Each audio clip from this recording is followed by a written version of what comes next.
Hey, Podcast America, welcome to episode 74, I think 74, of the Enlightened Neanderthals. And what is going on Training Northwest?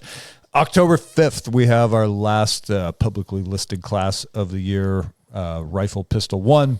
Don't miss out on that because I've got a lot of new information to share with you guys. And then we have a wait list started. Rifleman Camp 2025 is already full, but there is a little box you can enter your email address and get on the wait list. If I get 10 people on the wait list, I will schedule a second 3-day weekend camp. This is me going to be signing up under a bunch of alternate aliases so I can do 2 camps in one summer. Yeah, absolutely. Yeah. The best. Yeah. And that it is a good weekend. It's a lot of fun. It is a lot of information, even for me, like even just the parts that Brent teaches that I don't teach. It's a lot of information for me to take in. I'm just thinking of me on those comms. Yeah. They're like, we got a situation up here. It's like, all right, good luck. Over. I'm the worst comms guy.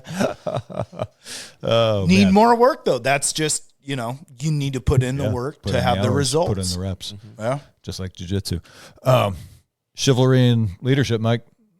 This is a mind subject I've been thinking of for about the past month and a half. Mm-hmm. And it is exactly those two things. I think good leadership creates chivalry. And I think chivalry is a byproduct of having that old cliche saying of strong men create weak times, and how that keeps falling. Strong men create good times create weak men create bad times. Strong times create bad times. It's cursive. You know what? It's cursive, guys. But I think it's just, I don't know. It never gets talked about, like morals, the people around you leading you. I mean, there's a lot we didn't even hit, like as to like culture and clothing, and look at the way people used to fly, and flying was you put on almost a tuxedo just to be a passenger. Yeah. But I think little smoking, little drinking. You knew you were up for a good time. Yeah, that's leadership. But I think the two are related, and this was us ranting about it, kind of back and forth, and maybe a little deep swamp talk in the middle. A little bit, yeah. That's an Easter egg for you listeners. Yeah. All right, guys. Enjoy the show. Good call. What does it mean to you, Mike? Because that's what I came away from last time we talked, when I was like, I don't think we're talking about the same word. Yeah. Should I look up the definition when you're... Yeah, because it's a 2-part definition. It's been modified over time to mean like a man towards a woman in the current times, but it used to mean it was applicable to knights. I was just going to say, I did look it up, and it was like a knight's code of conduct for gentlemanly behavior. Yeah. And I think you and I talked about it, Jordan, when we... went wild together. We were snuggling. Mike and Jordan gone wild. Uh-huh. And then that last one. But I've really been thinking about it a lot, of the correlation of chivalry and leadership, and that the two are interwoven. And kind of like I said on the last podcast, that to get a bunch of guys to stand in a firing line, where it's like you're not moving, you're not hiding, you're not doing guerrilla warfare or actual tactics to preserve life, that it takes charismatic leaders and people of strong morals. Not only morals, but you want to see people have done things in the past to create leadership. Like we talked about this a little bit when you and I did it, Jordan, of like, you think of a lot of promotion from the bottom up, where it's not like you're not recognized for the valor or the courageous actions you've done. You're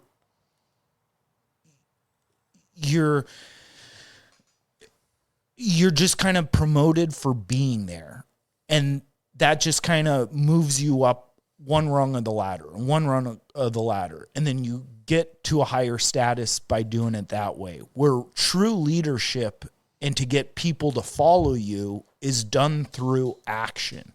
And I said this last time, I think, like a lot of wars in the past, officers got field commission, and that doesn't really happen as much like it used to in World War II. But that was usually done because of combat losses for one, and just a need for men in a short amount of time when they stood up the army in 1940. Yeah. Like, really, I guess it would have been 1940. Yeah. Well, when did the mobilization start? 39, 38? We got bombed in what? 41. 41. But the we were realizing what was coming and starting to mobilize the country as early as like 37, 38, I think. Yes. Okay. But it didn't really take effect until Pearl Harbor and then the big ramp up. Right. That was really, Pearl Harbor was just the icing on the excuse cake to get involved. They were already planning on getting involved. Yeah. So they had already begun, build like the draft and training up the troops, et cetera, building the material or manufacturing the material. Yeah. But I think that leadership is what creates chivalry. For having people that you look up to that maybe you've served with or you're with someone and they've done acts of valor or courageous or just noble feats, just sticking up for someone that maybe a higher up wants to punish, but you see it's wrong. I'm going to say it depends on whether or not the chivalry is something that it's a standard that you are expecting of yourself, or if it's something you're trying to put upon someone else. Because when you try to put it on someone else, we cross the line into social programming. And like you're talking about, I assume like Civil War or Revolutionary era war era soldiers who would stand in the skirmish lines, 25 yards apart and just shoot at each other. To me, that's extreme social programming to get those people to do that. And you're telling them that this is their duty and their honor and whatnot. And really what it is you're taking advantage of them to use them as human meat, right? Cannon fodder. Yeah. So really what that is that's a form of social programming by someone to get what they want out of an entire group of people. So that's left from king and queen shit. Yeah. And I think that at least the way I understood chivalry when I read it, where it's talking about the code of conduct for a gentleman, it's something that it's a something that we all have to hold ourselves to, because if I'm trying to put my expectations on you, that's just me attempting at social programming. But aren't normal things like, but that also comes down to integrity and honor, where the whole point of honor is that you're supposed to do it yourself. You're not supposed to have somebody sort of standing over you with a whip or blowing a whistle or whatever it is. It's completely self-driven, self-motivated. It's fucking crazy to me when you look at Canada and or like in China, right, where the social credit score is basically making it to where people can't just naturally be good. They're forced to be good. Yeah. Right. And it takes away your choice to be chivalrous. But and is that a form of keeping people down? Because now they can't, like an oppression to a certain degree, right? Because I have to pick up this trash because the camera will see me.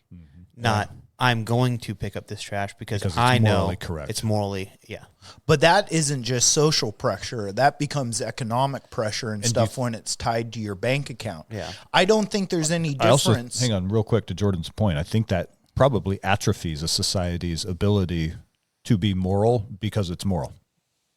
You know what I mean? Like imagine if 50 years from now, the grid over in China shits the bed and suddenly all the facial recognition and the cameras and whatnot and the social credit system just disappear. Yeah. Then do people know how to act moral in the absence of that? Yeah. Or does it become Lord of the Flies? Yeah. Real quick. That's an interesting thought. But wouldn't you say that also holding a door open for a woman is social pressure? That like you're a man. No, I mean, we're stronger. We can open it. Yeah. Feminist or a feminine? Yeah. But isn't that social pressure? Like everything is social pressure. Like the norms to do certain things. Like no. But here's what I'm saying is that the true sort of mastery of this is doing it because you understand. I understand the reasons I hold the door for a woman. because that's the society I want to live in. And in order for, and you're right, here's the leadership part. I need to be the change I want to see in the world. Yeah. But I mean, that applies to everything. Like, murder is bad, and that's a social pressure, right? So, like, what do you mean? Killing someone. Like, you could get in a fight at a bar, and this guy was an asshole. Listen, so's jerking off in public. We don't need to point fingers. Yeah, okay? dude. All right? Hey, that trench coat sells itself, boys. Yeah. Keep your morality in your shit. Yeah, only 60% of this table has done that. What, 60? 66. 66. It's a guess. But that's social pressure saying that this is the way you should act. Then it is upon you to morally delegate what you think is right and wrong and what is within your society. Society, a lot of times, is defined by people standing up against norms or for norms to define what this generation is, what this culture is. I think that the idea of chivalry, for us, say chivalry's good, but say a different culture, it's bad. Like, have you ever heard of those culture?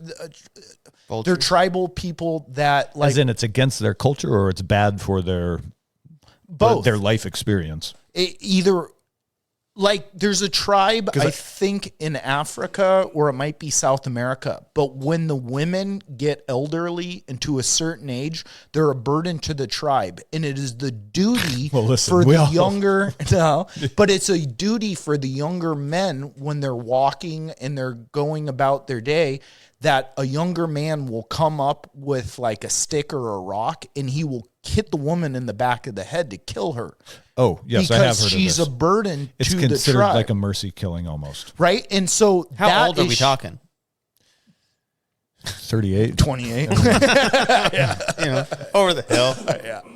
But to that tribe, that is chivalry. When the change takes effect. First gray hair, you're out of here, lady. Oh, shit. But to that tribe, that is chivalrous, because what you're doing is you're aiding and abetting to the future growth of your tribe. That feels very livestockish, like when she's beyond breeding years. Yeah. That's kind of crazy. Yeah. That's crazy to me. Yeah. But that's chivalry to their culture. That is propelling them forward. So I think I don't think that's chivalry. Chivalry is something you get to have as a bonus when you've reached excess and abundance. That to me is like a survival mechanism that says we have not reached a level of society where we can explore philosophy and ideas like chivalry. Yeah, but 100%. Yeah. If that tribe, that's then being. That's a scared mindset of we need to protect the young, and this is how we do it, by eliminating mouths to feed. It's a mindset, but I don't think population necessarily dictates scarcity. I think mentality is what dictates it. I mean, you can look at the Great Depression or certain famines, and you're like, yes, there is scarcity, but just because we have 100 people or we have 100,000 people, I think scarcity is part of a mindset, right? Yeah. And so it's all a mindset. This is everything we ever talk about is all mindset. It's all, you know what I mean? Like, at the end of the day, cultures live and die by whatever they feel and they deem is right and moral in their group, right? Yeah. And it changes for everybody for so many different things. Most of which, though, I think has to do with survival. Yeah. Right. So when it comes down to it, they think that, oh, if we don't have to work as hard to feed them, fucking kill them. But then those guys, though, in that tribe, if now you have all these blue-haired ladies running around, right, and they're taking up resources, and it's tough for this tribe to survive, those young, strong men, and they would only use young men because young men are crazy, let's be honest. The most manipulated. Yeah. But so if they didn't kill these women, that the other tribes people would say, you're not being a good man. You're not looking out for our best interest. You're not protecting that's social us. Programming. Yeah, that's so. What's the difference between chivalry and social programming? I don't think there chivalry. is. The man who thinks that you just said kill it would kill. They're making children kill. Not the men who think that this is right. The pressure. But the men agree with There's it. social pressure on it, which makes it social programming. Thank you. Chivalry has to be self self-driven, self-guided, self-motivated. Not self-guided, self-driven, self-motivated. Now, if this young man took it upon himself to kill these do. old bitches, Yes. that's one thing. But if it was the tribe saying do it, like it's your duty, Kill Linda. Yeah. That's- See, all this time, you guys didn't realize Ted Bundy was a white knight riding in the city. yeah, I'm going to eliminate the greater east rain side on society. No, I think you have to have but also so maybe you have a tribe council and everyone's like, let's kill Linda. But you're killing Linda. HOA meetings just got way more exciting. I'm going this year. I Like got fucking my Hunger vote counts. Games. Yeah. But because of the elders saying it, you're taking into account the people that you respect and look up to. But yeah, that's And that's poor leadership. no, that's a without poor- good leadership. If you didn't look up to those elders and they told you to kill her, you're like, fuck it. I don't respect what you say. I don't think you're honorable. So you don't do it. I want to start my own tribe. That would be chivalry. Going, no, I'm taking these old bitches with me. We're gonna go start our own little thing in here. Not really. You bang a bunch of old ladies. No children. But think about how many cookies he would get. Yeah, all the cookies. dude. You know how much butterscotch I got in this teepee? I hope that's butterscotch you're eating over there. But I don't think you get it without having leadership. To get those guys to kill those women, it doesn't happen without. I'm sorry. I feel dirty. But these are extremes, like micro macro. Can we pretend it was a butterscotch? Taking the butterscotch. But you don't get that without people you look up to. Well, you absolutely. have but to that's, have that's leadership. The thing. Is it leadership, or is it just like this person has been where I'm at and is further along in life? That's so often, and I think a lot of places like that, there's stories of this person's exploits made them. Oh yeah, such and such killed a fucking lion, and But that's what I mean. He's a warrior. Experience. You He's have a to have warrior. that experience. It's not from the bottom up. It's through the actions that you've taken that gives someone But that's awe. but that's where fucking experience comes from, the bottom up. Because when you do something and you've been through it and you've gone through everything from the bottom up and you have those experiences, and when you do good in those experiences or rise to the occasion, then people start to look at you as this figure of you can look at and say, hey, this person has been where I've been. Role model. And yes, they're a role model. They've done it. They've gone hunting. They've gone gathering. They've killed an old bitch. But that's through action. I think when I say bottom up, I mean our kind of politics, where it's But that's not the rest of the city world. council, and then so just That's not because leadership. you've been That's- exactly. well, That's but- what I mean. No, what I'm saying is our government is not leadership. Because We are not there's in a- no we are not- experience. Yeah, we're not in a fucking. You have career politicians. This is the best teacher, there's and no Tobin, life experience. Tobin has said this before, and it fucking makes absolutely all the sense in the world. He says the best teachers are like that old grizzled fucking army vet who came back to high school to teach shop. Yeah. And can sit there and tell you things that are real world, fucking no bullshit. He has real life experience. I have done things. Yes. And today's teachers, they graduate high school in Everett, they go to WSU, get a teaching certificate, and then they're back in Mill Creek 6 years later teaching, and they have no life experience to share. Yeah. So the best teachers, it doesn't necessarily need to be an old grizzled vet, but it needs to be somebody who went out and did things in the real world, even if they failed and got the shit kicked out of them. That's the best experience. Yeah. But that's where it goes to, you look up to that but shop that's- teacher more than That's now a fucking thing that is not. It's not easy for that person to go back and get into school and get into any kind of the way that the leadership The gates that have been set up for them to come back and be an educator are limited. It limits it to, or I should say, it kind of keeps those sort of people away. They keep them away because they don't want. They're not controlled or not controllable. They don't want the people who know that the naive that naive kid who went from high school to WSU and then back to teaching. they've been in the public Under school the thumb. system the entire time. They went K through 12 in the public school system. They went and got quote unquote educated at the university and came back to the public K through 12 school system. They've been along for the ride their entire fucking life, Yes, and they they are are so the good and most happy sucking on the teeth. indoctrinated. So Yeah. that makes me think of the children of today, that person is their teacher. They're not going to have the admiration and the bond or the closeness or the mentorship that shop teacher back in the day would instill. Why I say leadership is important for chivalry is because that to have that leadership requires those experiences. And those kids notice the difference between the person that's a hardened man or woman that has lived a life compared to someone that has bounced their way through it.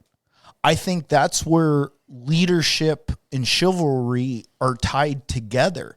The more leadership you have, the more well-adjusted or the more maybe pleasant and polite a society is. You look at what's happening now, and there's not a lot of strong leaders around us. I've never thought about this there are, until or not in you mean Politics. in elected positions. Yeah. just everywhere. There are strong leaders all around us. Yeah, but in our group. Yeah. But get outside your group, and it's like, well, I've got maybe a couple coworkers or bosses that have done crazy stuff or friends. And it's because we're not developing it in our young people. We've nerfed all the edges and told them everything is okay and they're a winner no matter what they do. And so the ones who have potential have not been able to develop it. Yeah. Not only develop it, but if you're constantly surrounded by people that haven't had experience, you don't have leadership. Like, you're just never going to obtain it. If it's a culture that doesn't revel in it, like I say, my version of the bottom up is you are city council. Now you get to go to maybe a mayor assistant, and then you're a mayor. Now you're a governor. And it's like, because you did these positions in this role, it wasn't like you did any one thing that set you apart from people. And people were like, look at this guy. Look at how he changed or how he fought. And I don't mean physically fight for Civil rights or whatever. Yeah. just whatever. Just what they did with their time in the position to. And those people that usually fight the hardest, it's usually for a more commendable thing in certain ways. If you're willing to put your life down or to risk it all. When people are willing to say, like, this is the hill I die on, and people stand up and say, this is what it is, that's person showing strong moral fiber and character, and being willing to take a stand and say, no, this is it. This is my bottom fucking line. People respect that because you don't see many people today do that. I think back in the day, when people are going to war, they're being told that, not they're doing it out of like, oh, we're gonna go fight the fucking redcoats. Fight for the honor of your country. Yeah, I right? think they were going, well, we have to. Yeah. You know, so did they have to? I don't know. You're talking about the revolution or this? Yeah, the revolution. I think it was you're fighting for a lifestyle. You're tired of being oppressed, and you're ready to fight about it. And that's a very difficult enemy to beat. That's the person who is fighting in their homeland, and they're fighting for their way of life, which means their timeline is eternity. They have generations to fight about it, whereas the occupying force is under time and budget constraints. Yeah. Okay. And that is a powerful position to be in. A la Taliban, a la Viet Cong, a la, you know what I mean? Like there's A lot of Allahs in there. Yeah.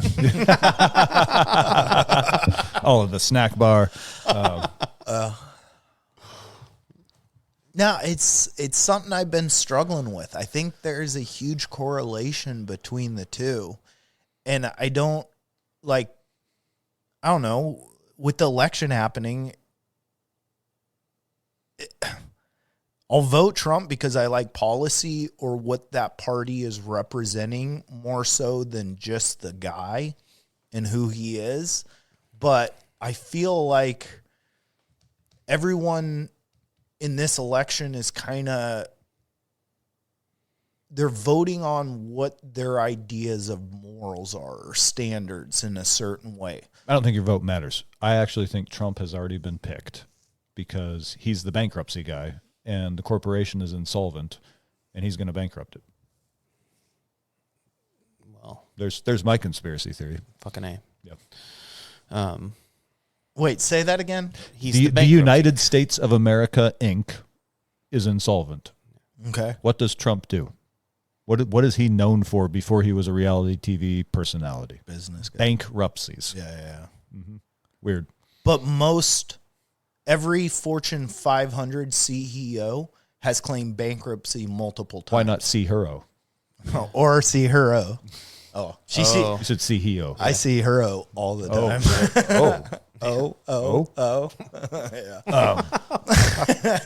Yeah, no, I don't think Trump's an outsider anymore because you don't get to be the Republican nominee unless you're part of the system. So I think it has already been decided, and that's why the wave is turning right now, is because the reality TV show that is politics is letting everybody believe that this wave is coming crashing down with the Trump election and that everything's going to be great. And before you know it, you're going to have martial law and digital IDs because illegal immigrants. And then Trump will bankrupt the company. Covered that 2 podcasts ago. We'll see where we go from there. Yeah, but it makes me think. It makes me think of 2016 because Bernie was the nominate, and they by kicked the him out. people. Yeah. But that's what Nobody, happened. conveniently, nobody remembers that. And they gave it to Hillary, right? And then And what they just do? They did the same shit, thing, and they gave it gave it to to Kamala. but like that specifically, that 2016, it's like, oh, the people kind of spoken, and they want this guy, and then the system said, no, not so fast. We're going to put our lady in that we think works well with our system, and then they're like, we got this covered, we'll win, and then the Republican candidate ended up becoming Trump, right? That was a crazy night. The Democratic candidate Sanders was a wrench in the gears of the system. Trump was a wrench in the gears. I also think Trump was selected as the Republican nominee because the deep state controllers assumed that he was unelectable. Yeah. And they were like, oh, this is how we'll guarantee Hillary gets elected. We'll put this guy in the running. Yeah. And then, holy fuck, I think voted for him. Yeah, exactly. Yeah. But it makes me think about like true power. And like true power does not like when outsiders get in the system. Nope. Whether you're on our team, I'm a Democrat and Bernie's a Democrat, but so long, because he's a little socialist, like Mike Zadon. You know what's crazy is we have been living like this for almost 10 years now. Yeah. 2016 is when Trump took office and everybody started having their adult fucking temper tantrums. And we have been living this way for fucking 8 years. If he got reelected, it'd be over by now. Yeah. If he got reelected, it'd be over by now. Yeah. But they drew it back out. God damn. Yeah. Well, that night, did you guys watch the elections? 2016? No, there was no need. The polls showed Hillary Clinton winning in a landslide. Oh, We all went to bed, or at least bullshit. Most people went to bed, like me, assuming that she was the next president. And then you woke up and turned on morning radio and went, what the fuck? I watched the Bob's Burgers and Brews. I drank a fucking 12-pack of the red, white, and blue Budweiser and you shot my gun. That was a hell of a night. I was at the apartment. Yep. Do you think Trump has chivalry? Do you think he has I don't think leadership skills? And do you think he has chivalry? He obviously has leadership skills because look at the way, well, unless it's someone else pulling the strings for him, but look at the way he's motivated and rallied his supporters. Yeah. Whoa, that's and that it's completely possible that he has a campaign manager that's truly behind all that, and he's just the face. Yeah.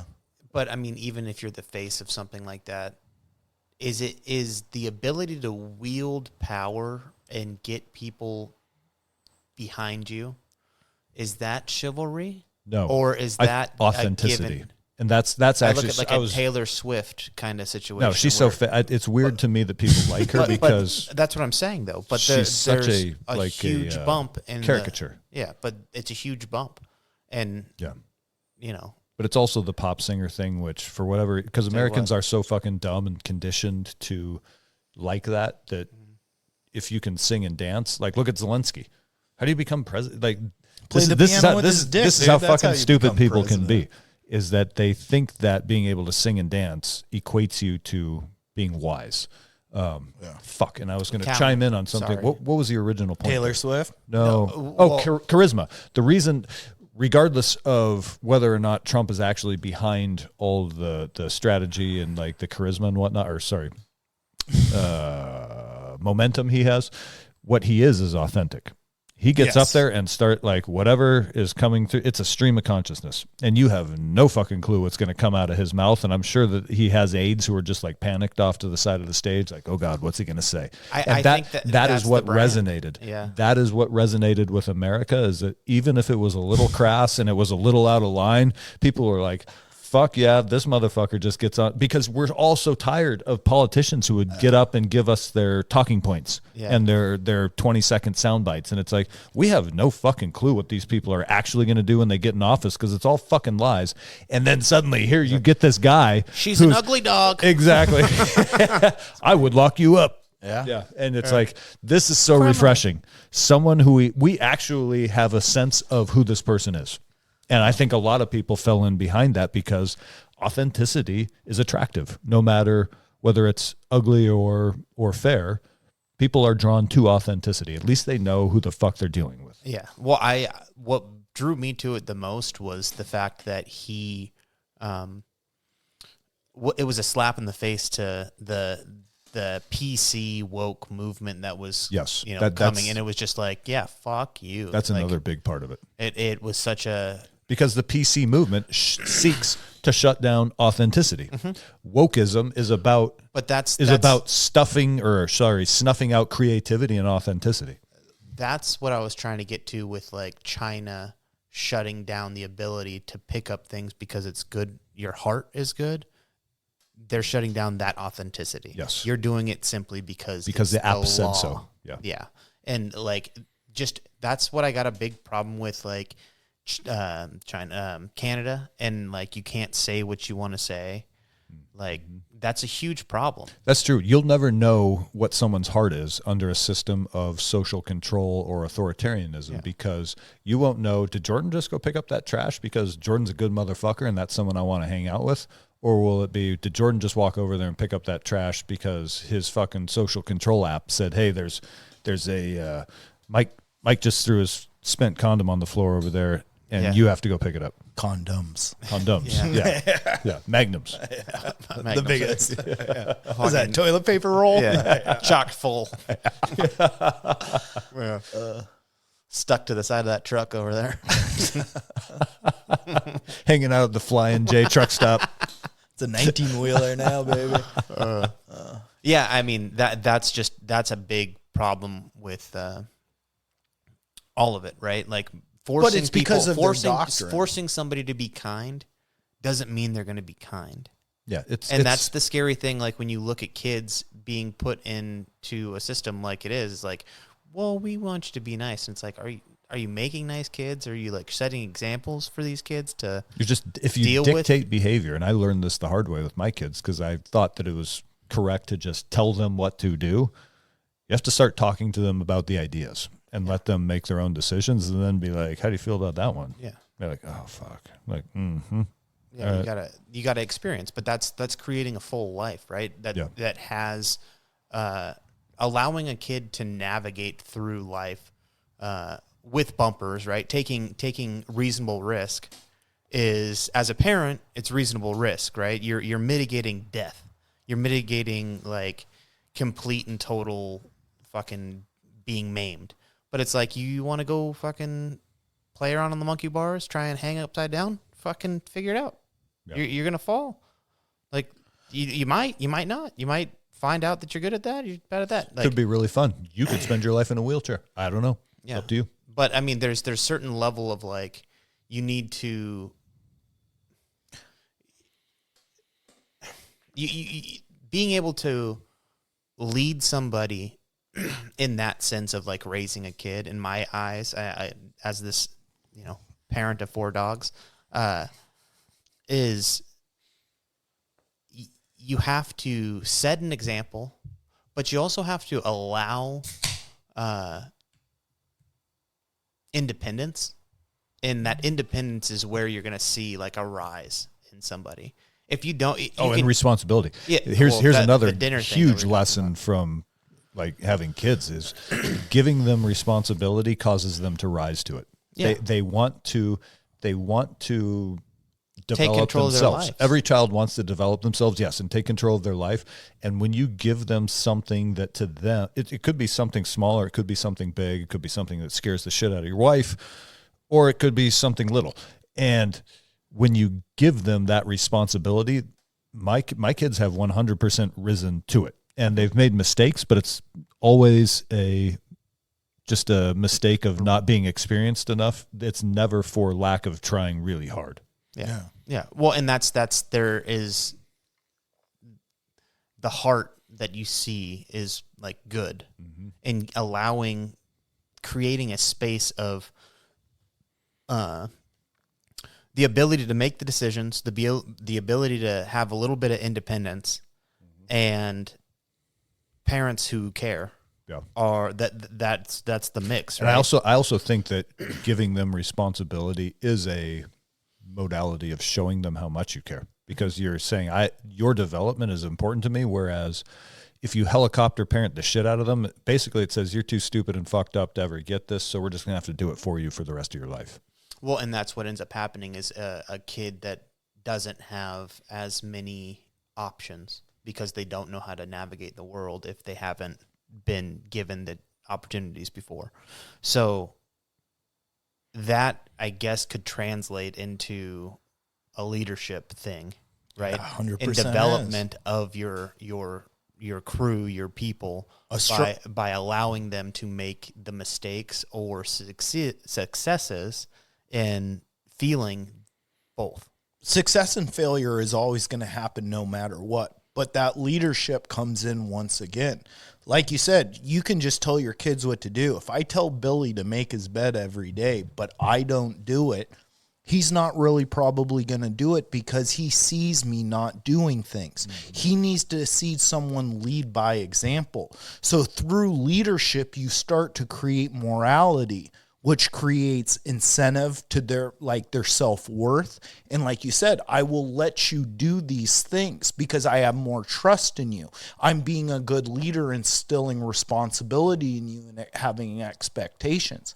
I think without that moral, children all learn from their parents. Yeah. And if a parent's a drug addict, most likely your kid's going to be a drug addict. But if your parent's motivated and successful and you see what a true parent is or someone that's trying hard, it's going to give you an understanding as to what being a good human or being a good man or being a good woman is.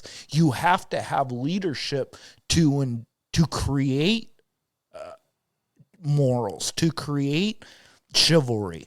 It has to be shown. That's why I say, like, chivalry is from leadership, and it's not the other way around. It's not like be nice and then people are like, I'll be brave and bold. It's like, no, I will be bold for you so you can see what it looks like.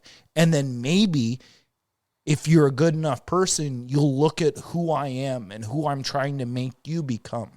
And I think that's where you get true leadership and you get polite society.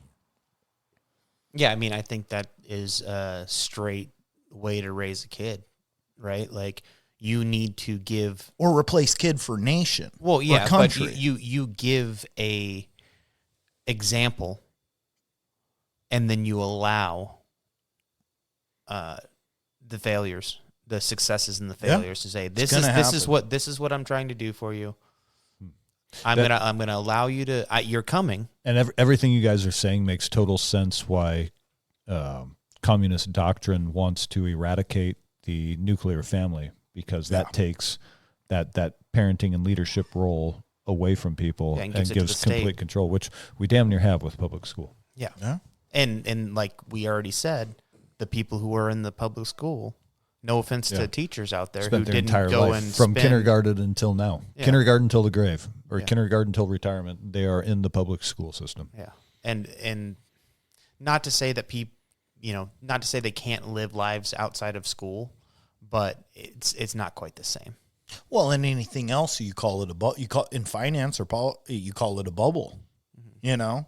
Well, you do see school teachers that it's funny because like some school teachers that when I was in school, many of them loved their job. They loved the kids. You could feel the love they had. Yeah.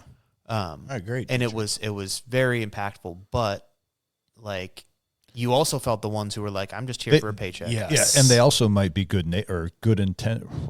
well intended. Yeah.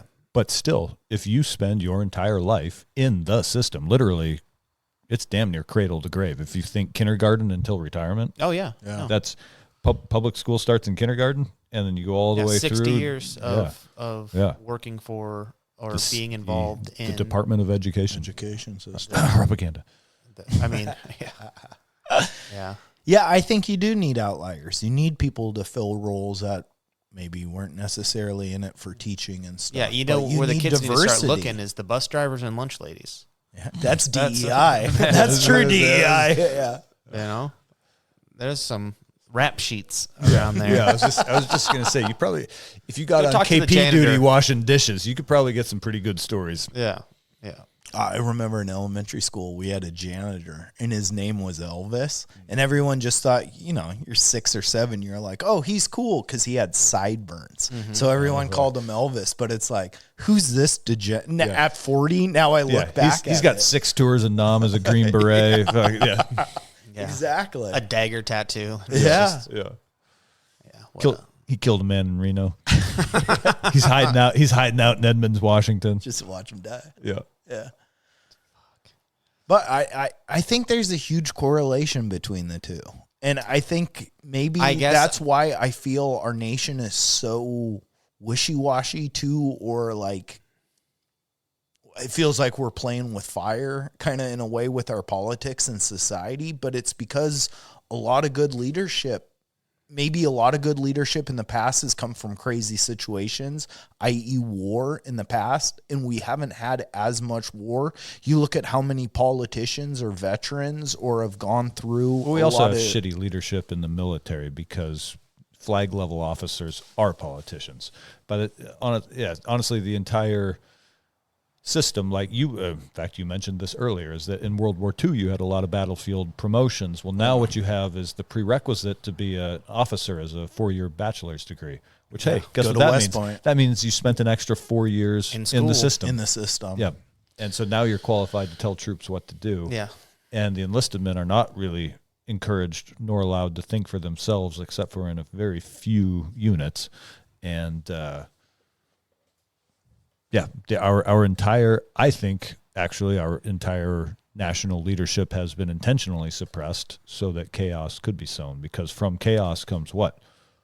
Order. Right. People are willing to accept any order that presents itself just to end the chaos. So Entropy, dude. Entropy. Entropy, brother. That's a good word. So if we don't have strong leadership, then like I say, do you want another one? Sure. I got tons.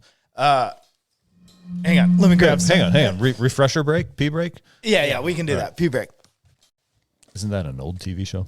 It's new to me.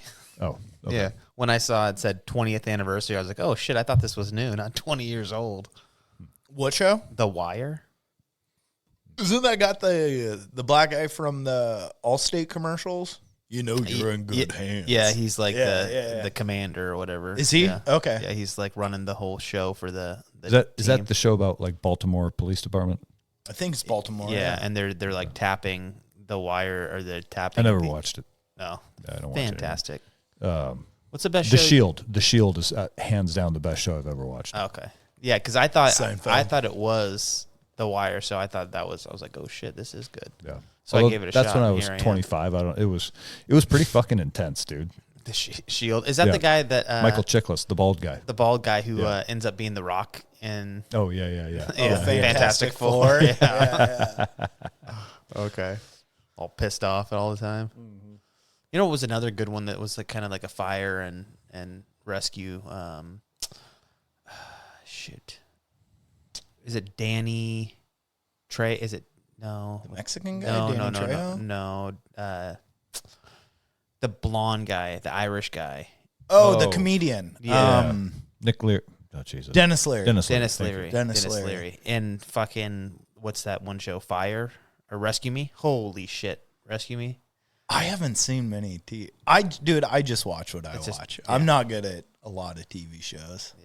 There's so many. I hate drama shows, like drama TV, where it's like we're the first aid and the first responders, and this is our lives, No, and he's then like- here's our spicy after hours. It's like this is all gay, dude. It's so gay.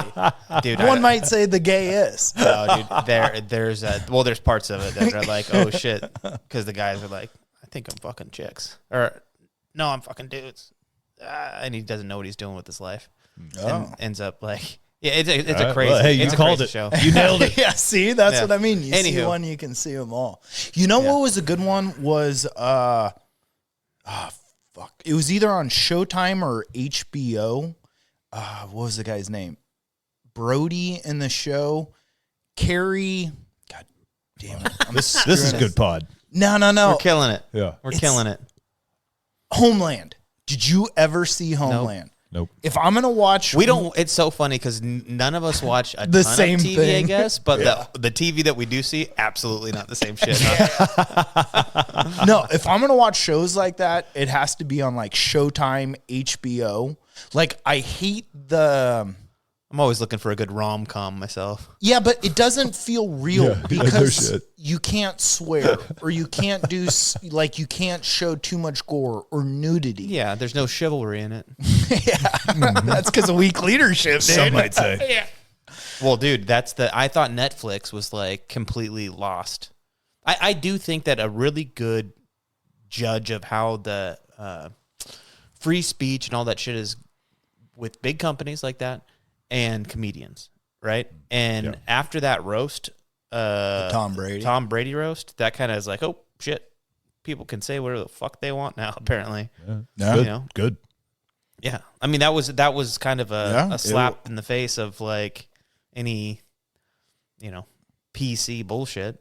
Well, and I talk to you all the time about Kill Tony, but I think that's one of the most important shows. It's a comedy show on YouTube, but the ability to say things and not be persecuted for it. Yeah. To What say Saturday is Night art. Live was Yeah. when we were kids. Yeah. And now it's absolutely That was not garbage. That. Yeah. But too the PC. reality is that's why it will die and Kill Tony will fly. Yeah. Well, I mean, it's funny because My oh my. one guy got canceled on it. Cat in the Hat again. Yeah, he just can't get over that, dude. Yeah, Yeah, dude. take you back to that rave. Oh boy, Freak Night, baby. Freak Night 08 was lit. What? It was. Good I times. never did a lot of raves. Did you guys ever rave? No. I went to like 3, and I was like, That's about what I did, Once too. again, like the TV show, something this is kind of gay, but Yeah. I'll hang out. Yeah, I did a couple. But of I them. didn't like it. It's not my vibe. It's not. It was a like- bunch of lost people looking for something. I felt like. You know, somebody's told me because I was like, I did not like being around a lot of people. I was like, I just like being like alone, right? Comparatively. Or having privacy. And somebody told me, they were like, that's why I like going to them, because I like being alone. I like my privacy. And when you're in a crowd of 10,000 people, you can do whatever the fuck you want. And I was just like, Anonymity in the mass. in the mass. lose And I it was just in like, the herd. interesting. Yeah, so she was like, I can go and just do whatever the fuck I want to do. And I'm around tons of people. Yeah. and I just- Oh, hey, Jordan. Oh, Yeah. bro, you got your dick out? yeah. Seriously? Yeah. Like, of all the fucking people to run into, okay, all right, see you later, man. Yeah. You do you. You do you. Sweet thing. Well, to go back to kind of what we're saying, maybe that's a little bit too of I just never like thought of it mob that way. mentality and population. Like it's hard to feel like a family when, I mean, we're 350 million plus whatever else. But it's like, look at China or look at Unrecognized? Or Yeah, how, yeah. how can we say that? Undocumented. But look at China or India. How do you get a country to have national pride or feel closeness too? It's like, yeah, your leaders can tell you this is your brother, but how do you ingrain like that feeling of love for your neighbor?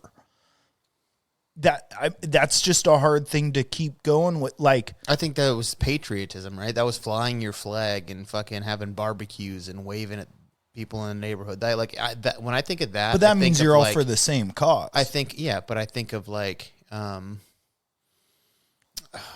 diversity of thought is good, movie? but diversity of cause is bad. You start to there was lose still when you can have an agreement, agree to disagree. Hey, I don't like the president, but we can talk about it, and I don't have to walk out. Yeah. Oh, we can't go have dinner with Susan and Karen over there. They're a couple lesbians that voted for fucking Biden. You know what I mean? Like that's not a thing. You can't when you have that. Yeah, it's a problem. But when you're able to talk to people and say, like, we have disagreements, it's okay.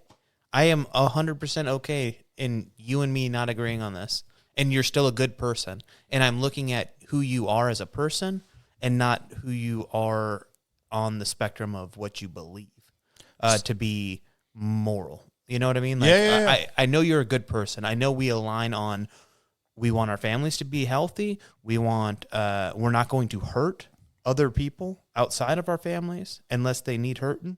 Like, you know, and once you have that, you can trust those people and you can build from there, right? But right now, you know how many people would just like, if they knew like you like Trump, they wouldn't want to hang out. Yeah. If they knew you know, whatever your political party is, you know, if they saw your Instagram feed, they'd be like, can't spend any time with that person. But how do we do it? Like, we are all very different than each other, but we do have commonality of like goals or purpose or what we think society should look like. Yeah, or just life, our group. Yeah. What the people really what we it sound, is it's a common interest in the society we all live in. And we all have an idea about how we want that society to look and act. Yeah. And we all can agree upon that. How we get there is where the differences start to arise, right? Yeah. And what we believe is the best move to get to where we want to be. But when you find a group of people who are willing to agree with each other that this is what we do want, like we want to have the, a place where a kid can ride his bike down the fucking street and nobody has to worry about it and they can come home after, like when the street lights come off.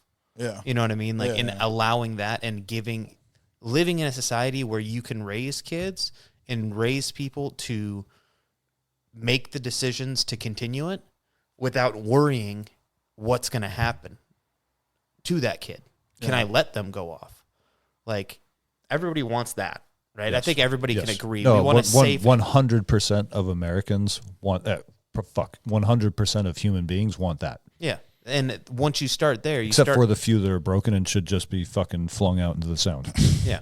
For the orchids. Yeah. Catapult for them. They're hungry. But that makes me think what gives our country compared to other countries strong leadership is our doctrine.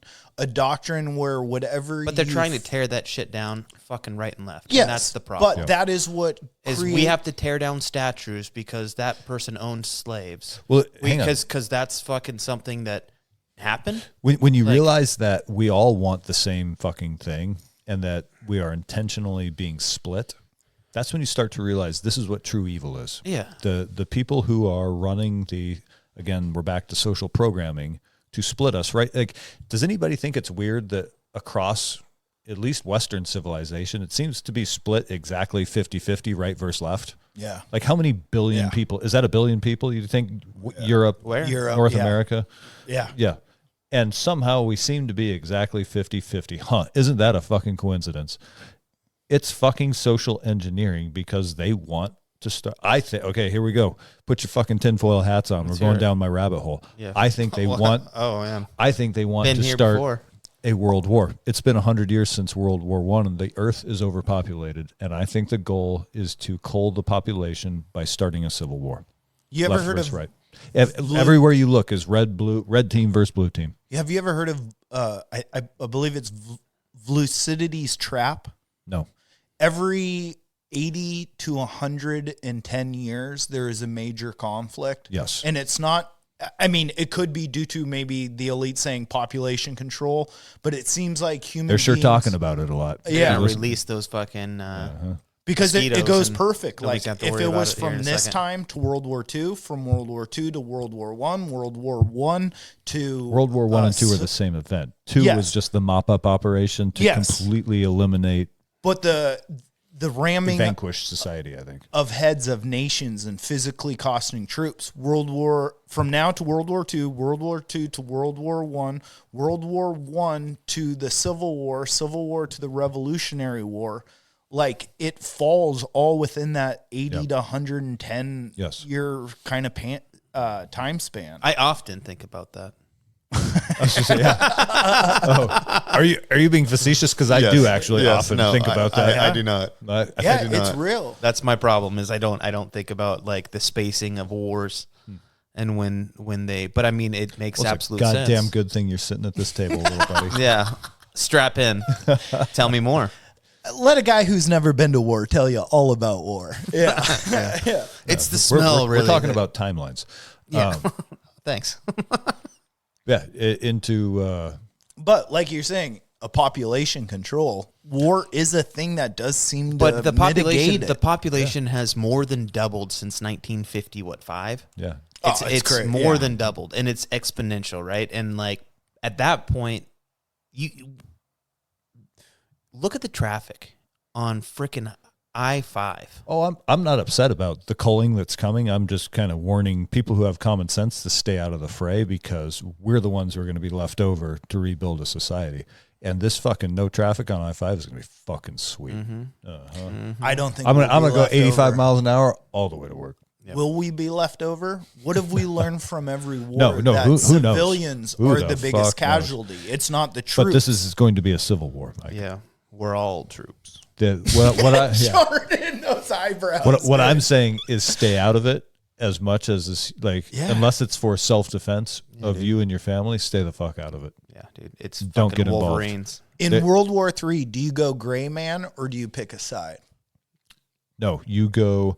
You go gray man, and you have both jerseys in your closet, He's got a rainbow frickin' fatigue and and then I spin around, and it's just like real tree. yeah, Just spin around. It's Why is it Sitka. orange? It's all fucking Sitka. Lord Yep. Trump. What can I say? Yeah. I'm going to say find some little out of the way valley and start a new society. A pocket of your own. But wouldn't Yeah. World War III be super technological That's when the they problem. be bombing everyone? Yeah, That's I think it's already started. source. Mike. Little drones. I think it's well underway. Yeah. Fifth generation warfare is not about bullets and bombs. The fact that they are literally writing down everything we're saying right now, Yeah. we post it on the internet. I know there's little captions. and then it's like, yeah. huh, interesting. That's Mike Hope they didn't Kozak, what's the address right here? take Let's that just out of promote context. Greg's podcast. No, Endless Endeavor. yeah, no. Not our homie. It's just one of those things, right? Where it's like, Well, I that think they're not already recording him. Shut the fuck of up. course. Yeah, everyone's on a list. But that makes me think too, like to go back to the chivalry kind of thing. speaking of lists, Training Northwest, Rifleman Camp. There's a wait list for There the is. fucking Let's talk about it at the end of the episode well, or in the intro. or here. Hey, You know what? Mike was on a roll. chivalry. sorry, brother. Didn't mean to sidetrack you. Do you think people signed up for more for war back in the day because there wasn't as much known about it? Like there was good books like Is it Mein Kampf? Is that that's the best. Yeah. No. Hemingway was a medic driver and a stretcher bearer in World War I Yep. and stuff. But like there were certain books and there's books of the past, but it was kind of romanticized because you weren't like seeing the grittiness of it.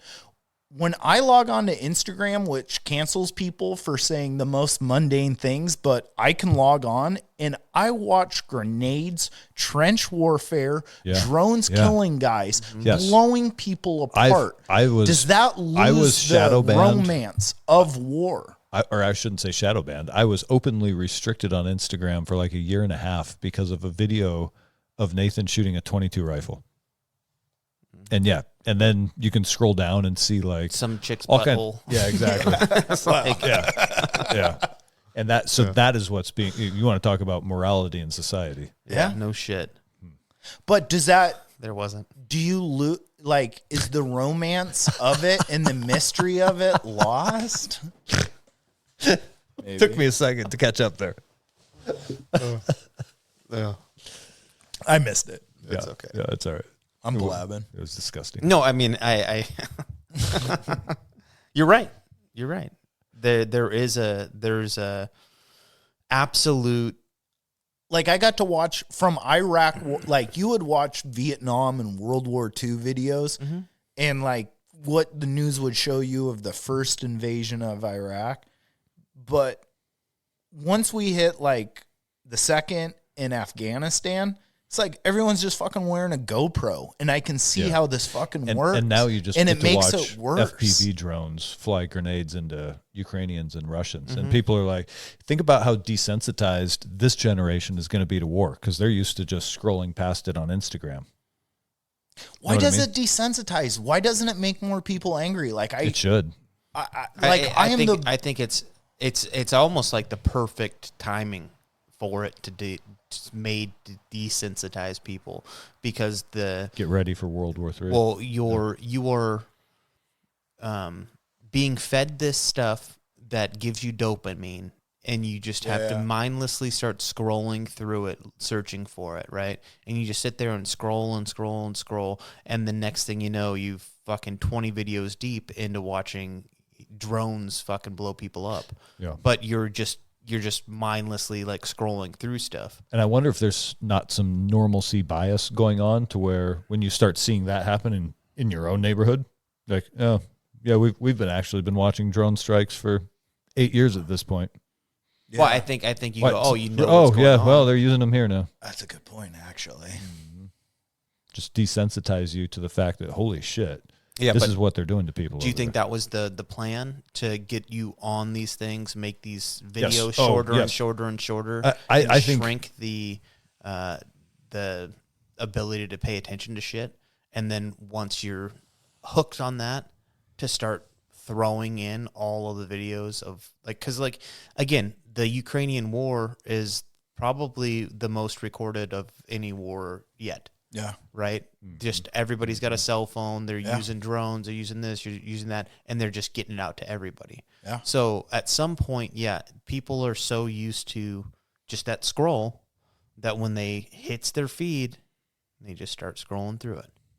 Yeah. You know what I mean? And the algorithm probably I know everybody's like, oh, well, the algorithm goes to things that you like. And it's like, I don't know. Yeah.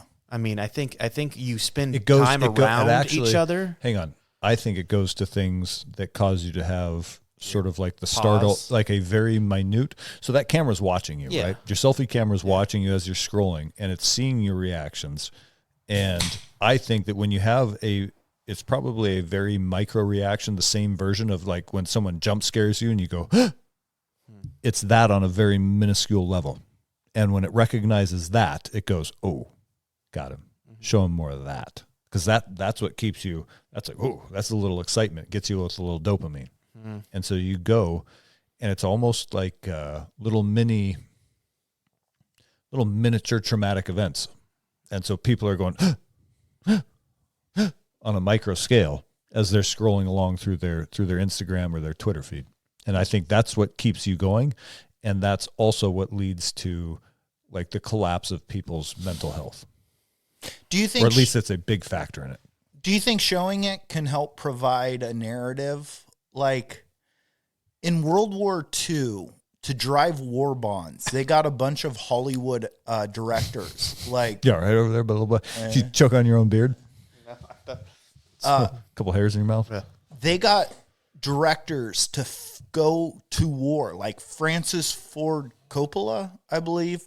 He went to Midway for the Battle of Midway. Did he really? They knew he filmed it. He got shot in the leg, I believe. He took a bullet in the leg. But they got a bunch of famous directors to film World War II. And I think it was on Tarawa, Midway, a bunch of different places. Did they do that on the same studio as the moon landing? Or Yeah, was this probably. But they showed it in theaters. And they showed it in theaters before big movies. And it got reactions from the American citizen that was horrifying. It was like, oh my God, our guys are going through this. And once they saw what our people were dealing with, it drove the sale of war bonds. Showed like the beaches at Tarawa or the beaches at Normandy, and it was like they didn't censor it out. It was like, holy fuck, those the are Marines and the American Army soldiers. hired famous LA directors, but that drove up war bond sales. Do you think in the same way, if you're providing the footage of something, it gives more credence to your side? It's not Russia showing their soldiers getting killed by Ukrainians. It's showing us defeating the bad guy and us being overrun by the bad guy. Do you think that helps sell a narrative of war when you can show your side only? Absolutely. Instead of just, what is this situation? You're saying you control the narrative.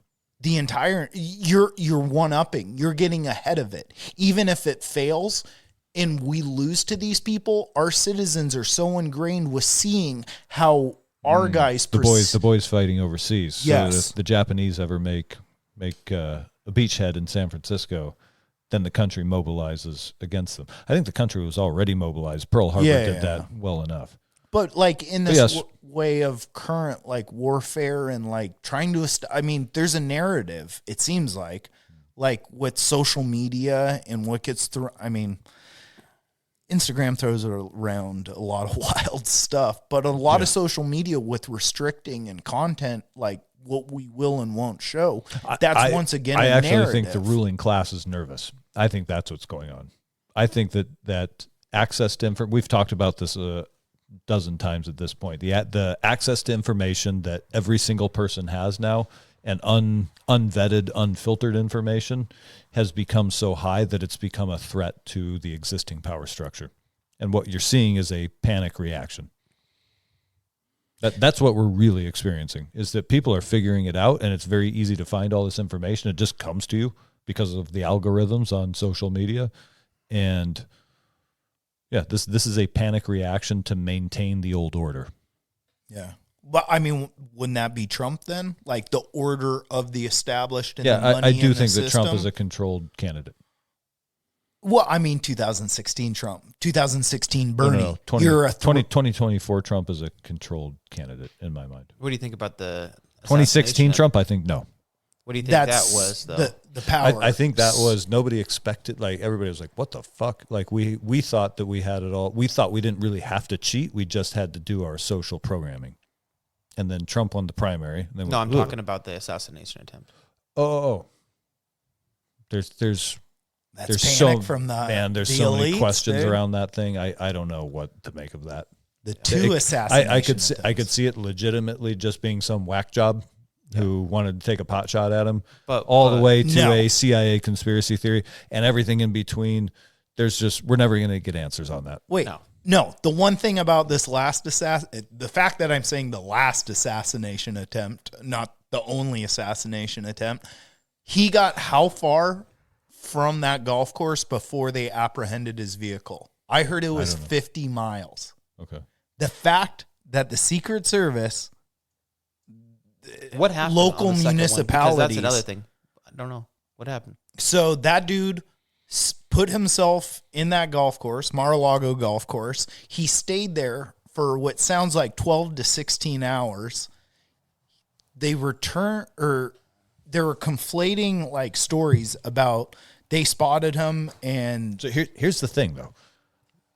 How do you know? you don't know. Yeah, but I know. You don't where know. he was arrested We've and where entered that the took age place of information and misinformation, and we have no fucking clue if that's real or not. But is that real? You have more Secret Service going to Jill Biden. Do we? You have, in her little bumblebee outfit. What? Well, there's more assassinations happening to him, it According seems to what? like. There seems to be more We problems. don't even fucking know. I mean, you watch videos of her making speeches, and I don't think I've seen any where it's like from the river to the sea. Like those conventions don't want disruptors in there ruining their events. I have never seen her get disrupted once. I've seen Joe a couple times. Are those even authentic though, or are those just on a stage? I think there's enough nutball people that are just like this. They want to go see it? Yeah, Okay. they'll go scream. Yeah. I mean, the people burn bras That's way true. back Yeah, in the they- day. they Those go to weren't Taylor Swift government concerts. plans. Yeah.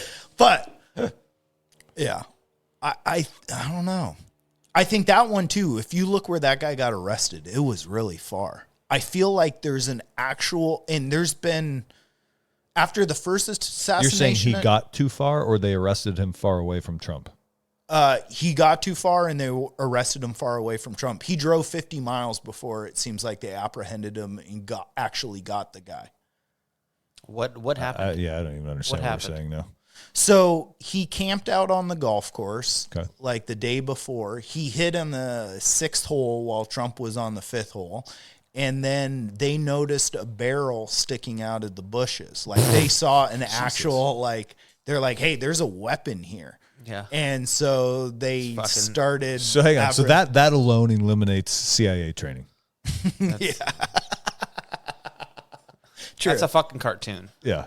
But that's what I mean. If you reduce someone's security, you're like, this guy is a threat to democracy. And you keep saying it. And the people that are in power right now, if it's like, let's Instagram reduce, armchair fucking cowboys know not to stick your barrel out of the bush. Yeah. But if they keep reducing his security, it makes it more likely to happen. There's no way you can reduce security for an elite status person like Trump and at the same time constantly scream that he is ruining America and is a threat to democracy without expecting him to be assassinated. Do you know what I think it is?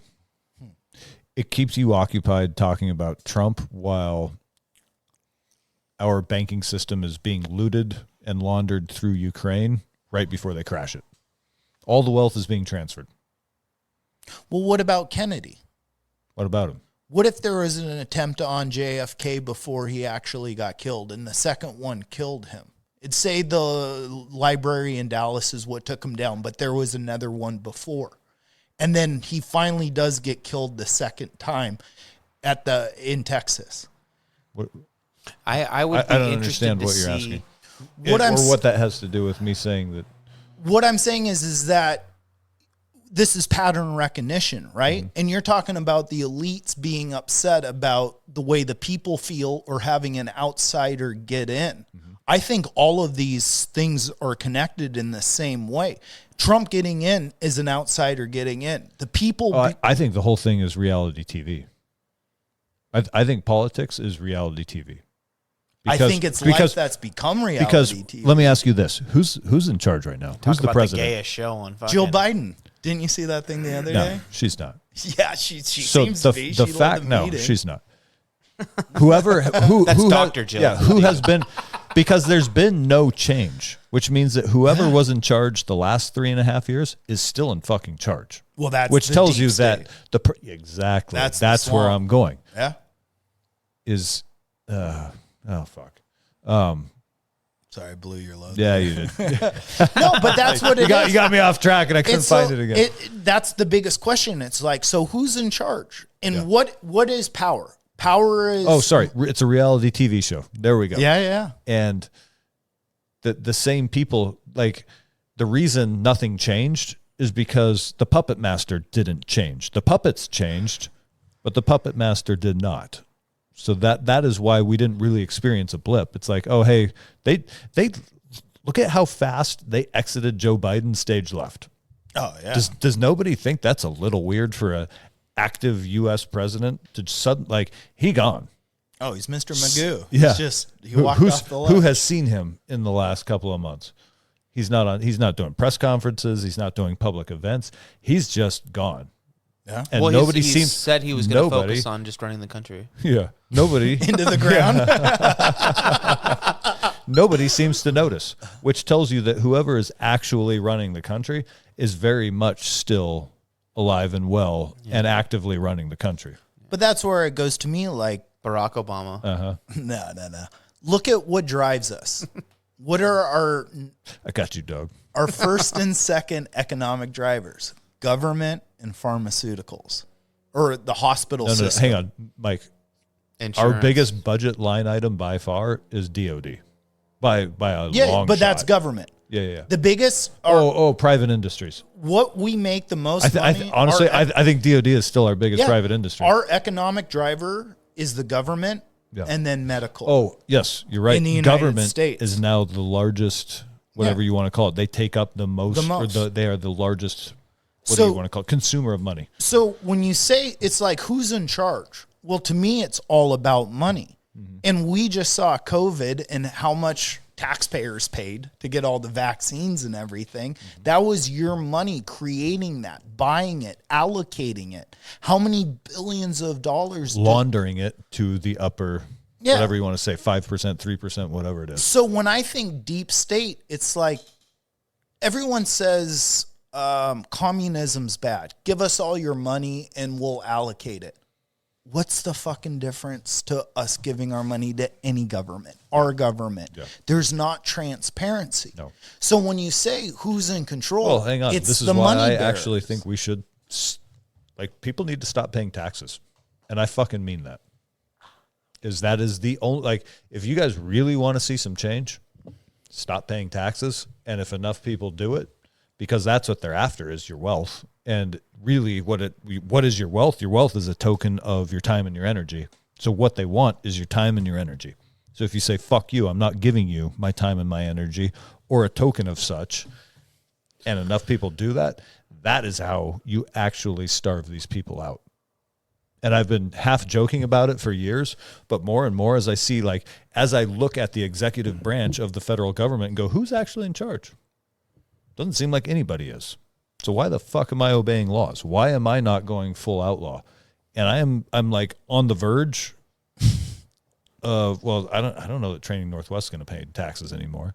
And I'm trying to figure if I could figure out how to make my employee job not pay taxes, I'm going to do that too. You should become a And I'm willing to fight. And the thing is, I'm willing to be open about it because I'm willing to fight about it. you should become a church or a philanthropic group. Like, Yeah. dude, Mike Tax Zedong exempt. is your leader. Yeah, we don't yeah. pay taxes. Yeah. I mean, this sounds pretty good right now. Yeah. But I think that's what I like it. Do cemeteries have to pay land tax? I don't think they do. All right. Do they pay a garbage fee for all that What? dumping? If we bury 3 dogs out there, does it make it a cemetery? Yeah. Little pet I got a cemetery bunch out of there. chickens to go on top of it. Dude, I was super psyched about what you said about Watson pointing at chickens. Oh, it was hilarious. that dude. gives me hope. Yeah, he ran around the garage to the neighbor's house that had the chickens in the yard, and he just all of a sudden goes on point. And I was Threw like, down. I was worried. I was like, oh, he's gonna Kill attack one. these things. And all of a sudden, I was like, oh yeah, he's fucking there. He is pointing, I hate to and say he just it. locked up. And I was like, what? I hate to say it, but Mike was right. Well, it's He's not the that, best. It's not that the pointing was not the issue. It was the tracking of the kind of chicken. Yeah, true. You know what I mean? It's the smell. It's the it's like you don't want. And I mean, a chicken's probably better than a Tweety bird. But you ever go out upland hunting and like the dog will point every single little fucking bird ever? It's like, Yeah. stop it, Yeah. fucking stop. No, you're right. Absolutely, it would break a couple legs. We got and 5 to get rid of. let them run around the yard. Yeah, we got 5. Yeah, he was just. Break a couple legs. That's so mean. I mean, I wouldn't say that's not what people do. They couldn't run far. No, you break their wings. Just joking, Peter. Don't. We just got kicked off of YouTube. Yeah. Just put them in the old T-shirt cannon and thump. You went bird hunting? Yeah, I went bird hunting. Did you get anything? No. Just walked around. What's really? Did you stay west or east? I stayed on the west side just because it's just, you pay that. It's like $80 and they stock a bunch of fields with like pheasant, right? So it's cool to do, but it's it's stocked bird. It's a stocked pond, right? Yeah. But it's more for the dog to run around and be able to play. You're exercising. You know what I mean? Skills. So, the thing about the ones on this side, and this is kind of what I was alluding to with the chickens, is the flushing and all that as well. The pheasants over here, like farm raised pheasants, they don't want to flush. Right, No, they stay in their boxes. They'll hold real tight. So like, they're released. They're just taken out to places and released. Yeah, right. So there's hundreds of fucking birds that just get released to each one of these sites like every week, and your dog will go out there, and those birds, because they're not used to flying all the time, they'll stay really tight. So the dog can get up on them real easy and point them. Whereas when you go to Eastern Washington, those birds are wild, and they're bigger and they're smarter because they've been out in the wild surviving. So those birds will flush like 50 yards in front, right? So your dog has to be quiet and really like on his game, right? As opposed to over here where you could have a dog that just kind of like fucking fumbles his way.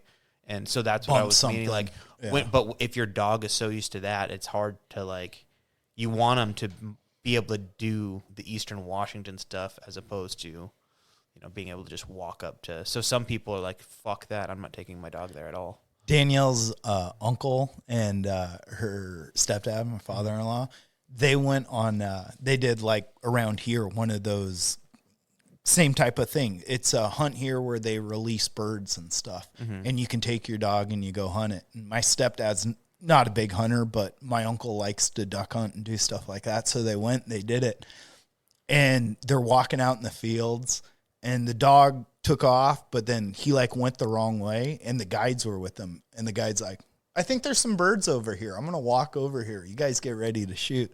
And he walks over to this like grassy area, and the grass is really high. Nothing's happening. And then he walks closer to that grass, and nothing's happening. Then my father-in-law is telling me, he's like, and then I look and I see this guy, and he starts kicking this box in the grass, and all of a sudden a bird flies out, and Danielle's uncle just shoots it. My father-in-law is like, what the fuck was that? That's like fake hunting. But he's like, I couldn't get behind it. I thought it was a rip. Yeah, I mean, that's like what they do here is they like, there's a truck that goes out and just dumps a bunch of fucking pheasant. Don't they do that at EB? Yeah, they do it on EB. They do it at Cherry Valley. They do it at Lake Crest. There's like fucking 20 spots. So have you ever gone for the day that they release? Like they do it once a one? week. Yeah. Oh, they do it once a week? Yeah. Yeah, they do it every weekend. Have you gotten pheasant from EB? Yeah. Really? All the time. Really? Yeah, it's a fucking blast. No It's way. fun as shit because, like, again, it's like, let's be honest, Watson's not a fucking super dialed fucking hunting dog, right? Like, so it's just fun to go out there with him. Practice. Yeah, and it's like to see a dog do what it is that they're supposed to do. It lights you up, like he gets his head down, he fucking starts getting all birdie and like starts tracking a bird, and then like when he sees it, he'll just fucking lock up. And then you walk up and you try and fucking get the bird to start flying, shoot it. He's all fucking excited, goes and picks it up and runs around a bunch, and it's like, yeah, it's cool. That's cool. Ragdolls that little I do the same thing with my kids. Yeah. Flush them. Yeah, see what he did, boy? Out of your bedroom. See what he did? Oh, shit. No, it's a ton of fun. It's yeah, we walked to work. Dude, I found out how out of shape I am though. My fucking hips were hurting. I went for only like 2.5 hours this last week. Well, I mean, me and Watson are out of shape, but I've been laying low because it's knee and not high stepping through a bunch of bullshit. Yeah. And I went and walked around the other day for like 2 hours, and I was like, God damn, my hips are fucking sore. Maybe it's good you're not going to your favorite hunting spot. No, it really is. It really is. It's probably for the best. Yeah. Chandra was like not stoked on me going out there by myself, like with this knee. She was like, "This is a bad idea." Take your Garmin in reach to save you under the trestle. Yeah. Come get me. It was SOS. Well, your boy, I got a pull-up and dip bar installed at work. Ooh. Yeah. So every hour I bang out 7 pull-ups and 10 dips. I've been running a little bit. Have you? Yeah, I saw you slowly, sent us short and slow. Running scares me. Yeah. I want to knees, swim clap, or clap. Yeah. Only twice a week, because otherwise my knees start to swell up. Yeah, I do it biannually. I don't want them to swell either. Yeah, I think the riding the bike, I'm gonna start having to do that. Just can't take the knees anymore. You're talking about road bikes, and it's like, that sounds actually kind of nice. It's a good idea. Yeah. I would like to do that just to go hit like there's a You guys a should couple seriously bars. get bike packing bikes, because they're meant for, like, they're not meant, like, they're not that different from Kind other of a bikes, crossover? but they have the cargo racks that are meant for, like, you could put your camping gear on there. If you had an elk, you could put quarters on there, and even if you're just pushing the bike, at least you're rolling all that weight instead of carrying it on your It's back. on your, yeah. No, but I mean, you're talking to a couple antelope or Trek owners here. Trek, yeah. Trek, So- well, Trek armadillo. So Because when you think he's- armadillo, you think fast and graceful. He's not It's a great name for a fucking bike. oh, dude, mine's the Trek Or, antelope. antelope. My bad. Oh, Fucking okay, yeah, never mind. fastest meat in North Fast America. and graceful. I think I'm the Can't jump for shit though. Trek flat tire. Yeah. Yeah. Tried fixing it with that duct tape. Oh. I was like, it Twice. held for a second. held I was for like, a oh minute. shit. I was proud. I was That's like, my God. apocalypse skills kicking in right there. That's his Testing apocalypse vehicle, too. After all that talk, all he's got is that Trek with a flat tire. I put a red light on it like a fire truck, so fuck off. Oh, dude. Well, you're gonna need to bring that to my favorite hunting spot, and I got a bike coming that's not mine. okay, perfect. The Somebody best else's shit to bring. yeah. I'm not loaning you mine again. You're good. Oh, so fun. Yeah, I mean, I started looking at them. What you sent me that the Kona. Oh, so that's what I have. And that's an outstanding That's a fucking badass bicycle. bike. I started looking at it, and then I went down the rabbit hole on it, and I was like, Yeah. oh man, Aren't they steel local? frame, aluminum. Huh? Steel. Yeah. Kona Hanzo. But that's what I started looking at it, and I was like, oh man, is it $1,100 or $1,200? Yeah. And I was like, and that's honestly, for a good bike with disc brakes and legitimate wheels and hubs, that's cheap as you're going to get. that's what I realized when I started going down the rabbit hole. If you don't want an armadillo, yeah, well, 1,200 is about where you start. Fuck that. We're looking for a sponsorship for Trek or What are those brakes we have called? That pinch on them? Scary. Scary. Caliper. Dude, I didn't need brakes riding down that hill. Did That's you, because Jordan? you had a flat tire. Yeah, that's my. Yeah, they start. Well, what I was worried about is I'm heating up too much and fucking ripping my fucking tire apart. That was It's funny I was too certain one of you guys was going to die. Oh, or not dude, die, come but on. I thought one of you was going to have a big old fucking strawberry down the side of your dude, you're body. talking to the downhill dudes right here. The amount of times I've done that without a headlamp, just like, shit. let's Oh, do yeah. it. Yeah. Yeah. That Yeah. stupid bike. He closes his eyes, leans I'm forward actually like kind of Leo. upset we didn't do that this year. I haven't done, dude. This year I have I know, done it's- nothing. it's been- all it's of us been- have it's been been- busy. It's been a wild. 2024. It's been a rough one. You know what? To be honest, the thing I do the most consistent is this podcast. Oh, without Yeah. question. Since we've yeah. started This this and has jujitsu. been the Yeah, most. you guys have been absent from the gym, fuckers. Oh, dude. Yeah. Yeah. Letting knees heal. Gotta try and. But- I'm thinking about going and getting stem cells All right. down in Houston Yeah, or takes two of us. Kirkland. Or Maybe Monroe. Well, I got. there's a vet in Monroe that'll do it way cheaper. Dude, Dude, horse I've heard stem of- cells? Actually, hang on a minute. I know a couple dentists that Yeah. spin their own, so it's like, but yeah, I mean, I don't know, dude. It seems to me like a decent idea. Anything would help right now. Yeah, Yeah. go down there, get that. I just do not want to get surgery, man. Yeah. I just Can't wait to keep go popping. get my second opinion on Wednesday. Snoogies. Yeah. We'll see. Hey, you know what? You got to ask for permission to hunt Before you. in special ways, and this is about as special as it gets. So, Have you been consistent with jiu-jitsu? I was up until about 2 weeks ago. Okay. Nice. So, yeah. Yeah, life, kids, all the stuff happened, and it's just been Injury tough. free though, Injury free, for the most part. which actually has been nice. Like since Yeah. I made purple belt, I've probably only actually, it's been longer than 2 weeks. It's been off. It was off and on before. The last 2 weeks I haven't been there at all, but I'm kind of healing up. Yeah. So like all, you know what I mean? You Like gotta. you collect a bunch of injuries over the years, and to the point where it's like both knees, both hands, both elbows, and it's like, fuck, dude, it's probably good. I'm 44 years old. Yeah. I need to take a little time off. So, dude, I've taken huge breaks from jiu-jitsu, but that's it. Yeah. And It's like so you easy to heal- get sucked into the mindset of like the 30-year-olds though, like low 25 to I still think I'm 38-year-olds. 19. Yeah, exactly. And it's like, fuck, dude, I can't keep up. I gotta step out for a little bit. Yeah. Which is okay. You know, it's necessary. You have to think of it now as playing the long game, running the marathon, rather than sprinting for whatever the next goal marker is. It's hard though, because it's so fun. Yeah. Like you get in a heated battle with someone, you're like, fuck you, I got you. And next thing you know, rip, pop, tear. Yep. Well, rip, pop, tear. I think that's where we call it. We call it rip, pop, tear. I think Jordan just got tired. Yeah, we're good. Yeah, I think we're hitting the podcast wall here. I mean, we can hit Chivalry for another half hour, 2 hours. You guys ready? We'll spare you.